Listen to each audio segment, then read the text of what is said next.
এই দেশের জনগণের ক্লান্তি লগ্নে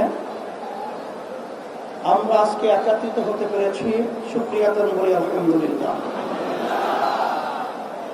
আমাদের আজকে সমাবেশের মূল লক্ষ্য উদ্দেশ্য সম্পর্কে আমরা ইতিমধ্যে বিভিন্ন পর্যায়ের দায়িত্বশীলদের থেকে গুরুত্বপূর্ণ আলোচনা শুনেছি। আল্লাহ কবুল করলে আরো শুনব। তবে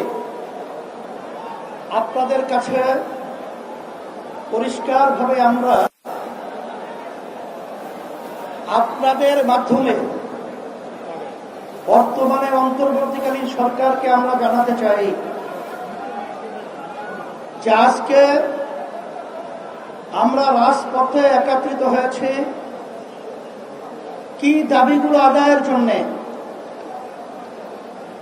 বিশেষ করে জুলাই সনদের স্বীকৃতি সহ এই বাংলাদেশকে সুন্দর একটা দেশ তৈরি করার লক্ষ্যে যে জুলাই সনদ তৈরি হয়েছে, এই সনদের আইনি ভিত্তি জাতীয় নির্বাচনের আগেই এটা আমরা চাই এবং দিতে হবে। সমস্ত রাজনৈতিক দলগুলো এই আইনি ভিত্তির ব্যাপারে, গণভোটের ব্যাপারে তারা একমত পোষণ করেছে। কিন্তু আজকে বাংলাদেশের ভিতরে উল্লেখযোগ্য যারা কয়েকবার দেশ পরিচালনা করেছে তার ভিতরে একটা দল হলো বিএনপি। আজকে বিএনপি যে গণভোটের ব্যাপারে প্রস্তাব রেখেছে, যেদিন জাতীয় নির্বাচন সেদিন নাকি গণভোট। সম্মানিত আলোচকরা বলেছেন আপনারা জাতীয় নির্বাচন করবেন কোন আইনের ভিত্তিতে? সেই আইনের ভিত্তি হল জুলাই সনদ যখন আইনি ভিত্তি পাবে তখন জাতীয় নির্বাচন আইনি ভিত্তি তৈরি হবে, অবৈধ নির্বাচন হবে।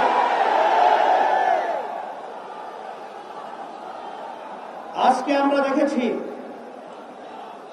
সেই মোড়ের মধ্যে সেই 2024 জুলাই এবং আগস্ট, যখন জুলাই 17 তারিখ বাইতুল মুকাররমের উত্তর গেটে আমি তখন বলেছিলাম যে আজকে আমাদের সন্তানদেরকে যেভাবে পাখির মতো গুলি করে রাস্তার ভিতরে আজকে লুটিয়ে দেওয়া হচ্ছে, আমি বাংলাদেশের সর্বশ্রেণীর ছাত্র জনতা, আলেম ওলামা, হাফেজ সহ সবাইকে আহ্বান জানিয়েছিলাম যে এখন আমাদের ঘরে বসে থাকার সুযোগ নেই, ঘরে বসে থাকার সময় নেই।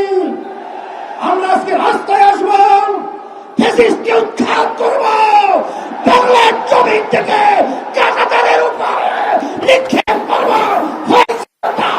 বাংলাদেশ মুক্ত হয়েছে। সেই হিসাবে আজকে আমরা দেখেছি দুই শ্রেণীর মানুষ এখন দুই মেরুতে অবস্থান করছে। এর ভিতরে এক শ্রেণীর মানুষ হল যারা নাকি আমরা দেশপ্রেমিক, আর এক শ্রেণীর হল ক্ষমতা প্রেমিক। ফ্যাসিস্ট আওয়ামী লীগ সরকার তারা দেশপ্রেমিক ছিল না, তারা ছিল ক্ষমতা প্রেমিক। তারা কিন্তু এক পর্যায়ে আমাদের বাংলাদেশ থেকে পালিয়ে কাঁটাতার পার হয়ে ভারতে অবস্থান করছে।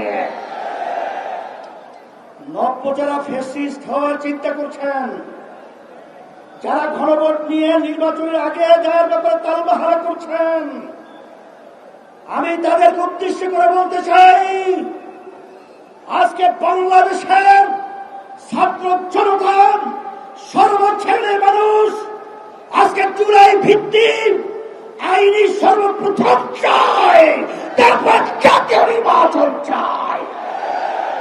কিন্তু আপনারা যদি এই জুলাই সনদ আইনি ভিত্তি দেওয়ার ব্যাপারে দড়িবসু করে থাকেন, আমাদের বাংলাদেশের 3 দিকে ভারতের কাঁটাতারের বেড়া, কিন্তু আপনারা পালাবেন কোথায়? আপনাদের জন্য অপেক্ষা করছেন সেই দক্ষিণে বঙ্গোপসাগর। এছাড়া কিন্তু আপনাদের পালাবার কোথাও জায়গা নেই। সেই হিসাবে সকল আহ্বান জানাবো, ভালো করে বুঝে নেন, জেনে নেন। অন্তর্বর্তীকালীন সরকারকে আমি অনুরোধ করছি, আমরা অনুরোধ করছি যে আপনারা যখন আমেরিকায় গেছিলেন তখন 3টা উল্লেখযোগ্য দলকে সাথে নিয়ে গেছিলেন, জামাত ইসলামী বাংলাদেশ, বিএনপি, এনসিপি। কথা ঠিক কিনা? আপনারা জাতীয় নির্বাচনের আগে গণভোট দিতে আপনারা কোন প্রক্রিয়া, কোন হিসাব লাগবে, অঙ্ক শিখাতে হবে। আজকে এনসিপিও চায় যে গণভোট আগে হবে, তারপর জাতীয় নির্বাচন হবে। জামাত ইসলামও চায় আগে গণভোট হবে, তারপর জাতীয় নির্বাচন হবে। শুধু একটা দল বিএনপি, তারা ভোট চায় কখন? জাতীয় নির্বাচনের দিন। বাংলাদেশের মানুষ বুঝে গেছে আপনাদের উদ্দেশ্য ভালো না। যদি আপনাদের উদ্দেশ্য ভালোই হয়ে থাকে, যেখানে আইনি ভিত্তির ব্যাপারে একমত আপনারা পোষণ করেছেন, সেখানে গণভোটে এত গরিবসী কেন? এটা জাতির কাছে পরিষ্কার হয়ে গেছে। আমরা অন্তর্বর্তী সরকারকে বলবো, আমরা শান্তিপ্রিয়, বারবার রাস্তায় রোদ্রে আমাদেরকে পোড়াচ্ছেন, আপনারা পুড়িয়েছেন, আর কত রাস্তায় নামতে হবে? এরপরে পরামর্শ ভিত্তিক আমরা বাংলাদেশের সর্বস্তরের মানুষদের নিয়ে এমন কর্মসূচি ঘোষণা করব, আপনি গণভোট জাতীয় নির্বাচনের আগে দিতে বাধ্য হবেন, বাস্তব দাবি মানতে বাধ্য হবেন ইনশাআল্লাহ। সেই দিক থেকে আমাদেরকে ও পথে আপনারা হাঁটাবেন না, আমরা ও পথে হাঁটতে চাই না। আজকে জাতীয় সমাবেশের মাধ্যমে আপনাদেরকে আমরা বারবার অনুরোধ করছি, এরপরে যদি আপনাদের শুভবুদ্ধতায় না হয়, তাহলে কিন্তু পরবর্তীতে আমরা কঠিন কর্মসূচিতে বাধ্য হব ইনশাআল্লাহ। আপনারা যে এসেছেন, আপনাদের সকলকে আমাদের পক্ষ থেকে আন্তরিক ধন্যবাদ, মোবারকবাদ, এবং সাথে সাংবাদিক বন্ধুদেরকে ধন্যবাদ মোবারকবাদ জানিয়ে, প্রশাসন ভাইদেরকে আন্তরিক ধন্যবাদ মোবারক জানিয়ে আজকে আমার এখানে আলোচনা শেষ করছি। আল্লাহুম্মা আমিন। রব্বানা আতিনা ফিদ দুনিয়া, ইন্না লিল্লাহি ওয়া ইন্না ইলাইহি রাজিউন। আমাদের কোরআন শিক্ষা বোর্ডের নুরুল ফাদি সাহেব ইন্তেকাল করছেন, আল্লাহ তাকে জান্নাতের আল্লাহ বাসুর দেশে করবেন। ইসলামী আন্দোলন বাংলাদেশ প্রেসিডেন্ট ইন্না লিল্লাহি ওয়া ইন্না ইলাইহি রাজিউন। আল্লাহ, আপনি তাকিয়ে দেখেন, আমরা আজকে রাজপথে চলে এসেছি ইসলামের কল্যাণের জন্য, দেশের মানুষের কল্যাণের জন্য এবং দেশের কল্যাণের জন্য। আপনি আমাদের ফরিয়াদকে আপনি কবুল করে নেন। আল্লাহ, যারা ফ্যাসিস্ট চরিত্র রয়েছে, যারা ক্ষমতা প্রেমিক রয়েছেন, যারা আমাদের দেশে থেকে বিদেশে পাচার করে, চাঁদাবাজি করে, টেন্ডারবাজি করে, আল্লাহ ওদেরকে আপনি শুভবুদ্ধি দান করেন, যারা ধ্বংস করে দেন, ধ্বংস করে দেন, ধ্বংস করে দেন। সুবহান রাব্বিকা রাব্বিল ইজ্জাতি আম্মা ইয়াসিফুন ওয়া সালামুন আলাল মুরসালিন। আল্লাহ ফরিশের হুজুরকে কবুল বেহেশতের বাগান বানায় দেন, বিরহমাতিকা।